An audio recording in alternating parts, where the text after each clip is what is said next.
আমি রুদ্রাক্ষ গাছটা নিয়ে এবার পরিক্রমা করছি। রুদ্রাক্ষ গাছ বৃক্ষটা নিয়ে পরিক্রমা করছি। হরে হরে মহাদেব।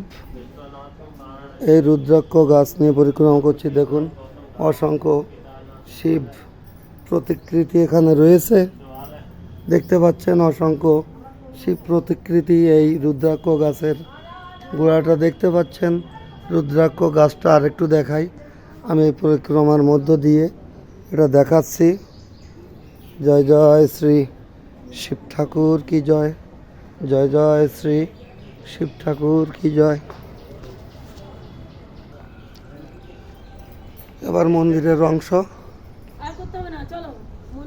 মন্দিরগুলো দেখিয়ে দিই।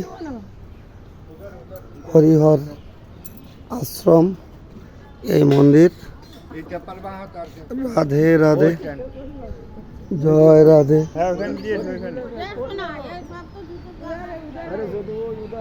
হরিহর আশ্রম।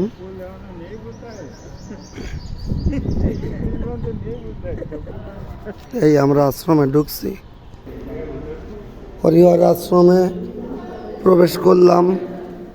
ভক্তরা এই সঙ্গে রয়েছে, দেখতে পাচ্ছেন।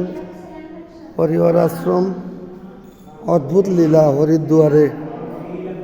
বহু বহু জনমের সৌভাগ্যে ধাম দর্শন মেলে গুরুজির বসবার আসন হরিহর আশ্রমের মধ্যে। দেখুন ভগবান শিব, শিবকে ভগবানও বলা হয়। কেন ভগবান তত্ত্বে যিনি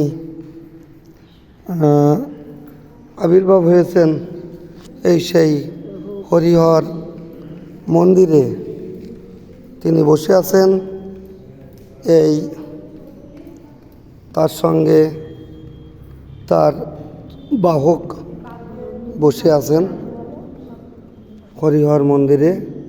এই আমরা ভক্তরা হরিহর মন্দিরে এসে সবাই দর্শন করছে, পরিক্রমা করছে। শিবু কাকদ্বীপ থেকে, গঙ্গা থেকে এক মা, এবং আমি হরিহর মন্দির দর্শন করলাম। জয় জয় শ্রী হরিহর মহাদেব কি জয়।